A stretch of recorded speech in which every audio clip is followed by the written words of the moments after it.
Kerala state X services league Manalur unit 43-ാം വാർഷിക സമ്മേളനം സമാപിച്ചു. കാരമുക്ക് കുറ്റൂക്കാരൻ കൺവെൻഷൻ സെന്ററിൽ ചേർന്ന സമ്മേളന യോഗം Anthikad block president P. A. Joshi ഉദ്ഘാടനം ചെയ്തു.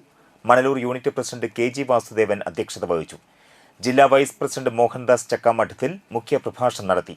കഴിഞ്ഞ അധ്യയന വർഷത്തിൽ ഉന്നത വിജയം കൈവരിച്ച വിദ്യാർത്ഥികളെയും ശ്രേഷ്ഠ വയോധികരെയും ചടങ്ങിൽ ആദരിച്ചു. Unit secretary K. G. Premlal, treasurer C. R. Satheesan, P. J. Joy, K. K. Ramadas, M. V. Kumaran, Jincy Thomas, T. U. Arumughan, Kanakarajan, P. K. Madhavan, P. C. Krishnan, Somasekharan, Kumaran Modatholi എന്നിവർ സംസാരിച്ചു. തുടർന്ന് വിവിധ കലാപരിപാടികളും സ്നേഹവിരുന്നും ഉണ്ടായിരുന്നു. 2008 ജനുവരിയിൽ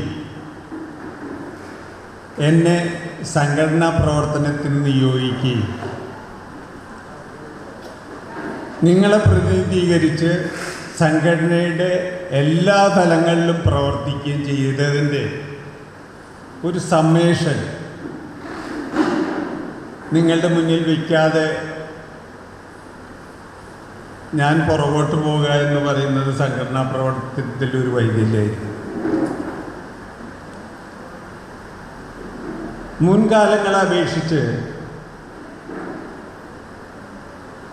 നമ്മൾ സംഘടനാ പ്രവർത്തനം തുടങ്ങി വെച്ച കാലഘട്ടത്തിൽ നിന്ന് വളരെ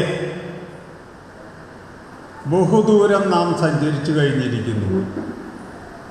നമ്മൾ ദേശീയതയിൽ നിന്ന് ഊർജം സംഭരിച്ച് നിലകൊള്ളുന്നവരാണ്. അതാർക്കും നിഷേധിക്കാനാവില്ല.